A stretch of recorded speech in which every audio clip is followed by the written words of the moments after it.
Spiderman हमेशा मजाक करता रहता है, लेकिन इस कहानी में उसने एक भी जोक नहीं मारा। जब किसी ने पीटर पार्कर के परिवार को छुआ तो स्पाइडरमैन ने अपना ही रूल तोड़ दिया, यानी अपने दुश्मनों पर दया दिखाना। ये स्टोरी किसी बड़े विलेन को हराने की नहीं है, ये उस दिन की कहानी है जब स्पाइडरमैन जीतने के लिए नहीं बल्कि खुद को रोकने के लिए स्ट्रगल कर रहा था। इस कॉमिक का नाम है Spiderman back in black.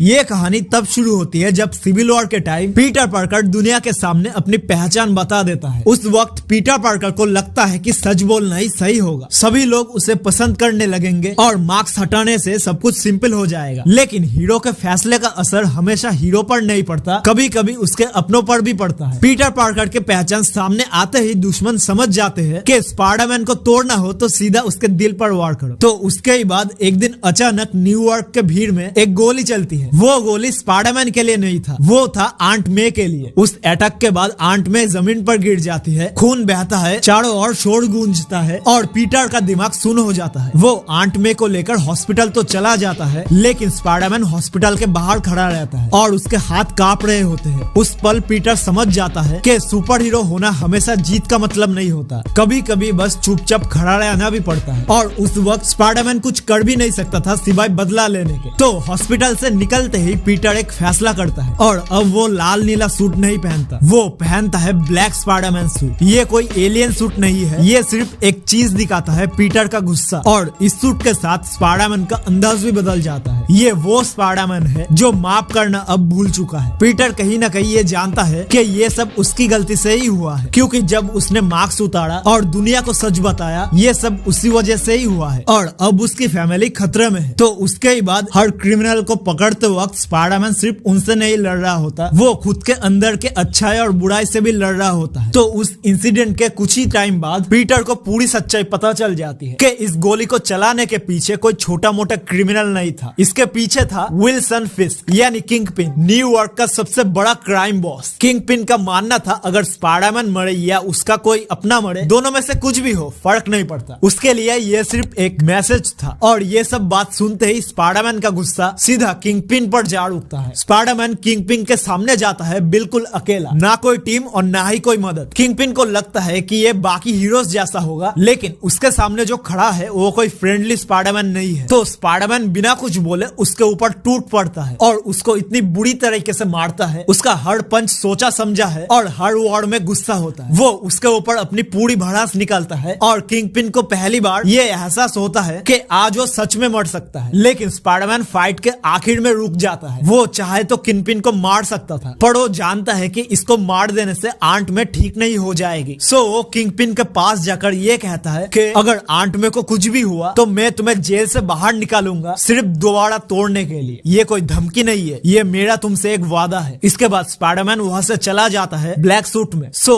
Aunt में तो जिंदा है, लेकिन स्पाइडरमैन अब पहले जैसा नहीं रहा, क्योंकि कुछ दर्द ऐसे होते हैं जो हीरो को स्ट्रॉन्ग नहीं बनाते बल्कि सिर्फ और सिर्फ अकेला बना देता है। स्पाइडरमैन बैक इन ब्लैक हमें ये बताता है कि अंधेरे के पास जाना आसान होता है, लेकिन वहां से निकलना ही एक असली हीरो की पहचान होता है। तो ये थी स्पाइडरमैन बैक इन ब्लैक की कहानी। अब तुम बताओ, क्या तुम्हें ये वाला सीरियस डार्क स्पाइडरमैन पसंद है या फिर your friendly neighbourhood Spiderman type पसंद है? कमेंट्स में अपना ओपिनियन जरूर बताना, क्योंकि तुम्हारा रिस्पॉन्स ही बताता है कि आगे कौन सा कॉमिक एक्सप्लेन किया जाए। अगर वीडियो पसंद आए तो एक लाइक जरूर दबा देना, उससे इस चैनल को काफी सपोर्ट मिलता है। और अगर तुम मार्वल कॉमिक्स को इस तरह से बिना शोर शराबे के सिर्फ एंगेजिंग कहानी के साथ देखना चाहते हो तो मूवीज मैडनेस को अभी सब्सक्राइब कर लो। मैं मिलता हूँ तुमको नेक्स्ट वीडियो में। और अगर तुम्हें upcoming Spiderman brand new day के बारे में जानना है तो स्क्रीन पर दिए हुए वीडियो पर क्लिक करो, मैं तुम्हें वही मिलूंगा।